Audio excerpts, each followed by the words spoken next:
প্রিয় ভাই ও বোনেরা, সেই দিনের ভয় করুন যেদিন আপনার মুখ বন্ধ থাকবে আর কথা বলবে আপনার হাত, আপনার পা আর আপনার চোখ।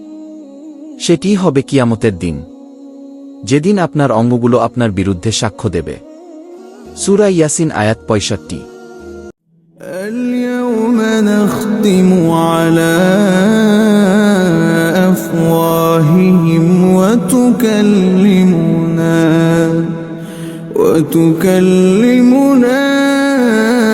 أيديهم وتشهد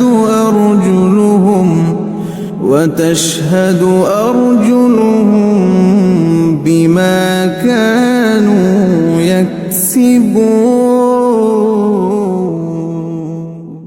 এই আয়াতে আল্লাহ তাআলা বলেছেন, আজ আমি তাদের মুখ বন্ধ করে দেব, আর তাদের হাত আমার সাথে কথা বলবে, তাদের পা সাক্ষ্য দেবে তারা যা করেছিল। আল্লাহ আরও বলেন, সেদিন তাদের জিহ্বা, তাদের হাত এবং তাদের পা সাক্ষ্য দেবে তারা যা কিছু করেছিল তার বিরুদ্ধে। সূরা নূর আয়াত 24। একটু ভাবুন, কিয়ামতের দিন কেউ কিছুই লুকাতে পারবে না, কারণ সেই দিন আমাদের মুখ থাকবে বন্ধ, আর আল্লাহ আমাদের অঙ্গগুলোকে কথা বলার ক্ষমতা দেবেন।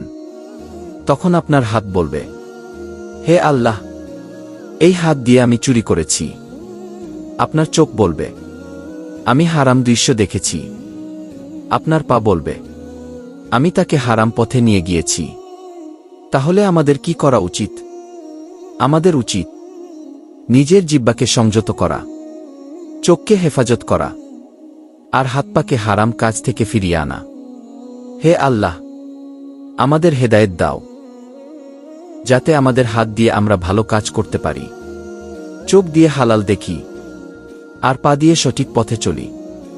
আর কিয়ামতের দিন যখন আমাদের অঙ্গগুলো কথা বলবে, তারা যেন বলে, হে আল্লাহ, এই বান্দা তোমারই পথে ছিল।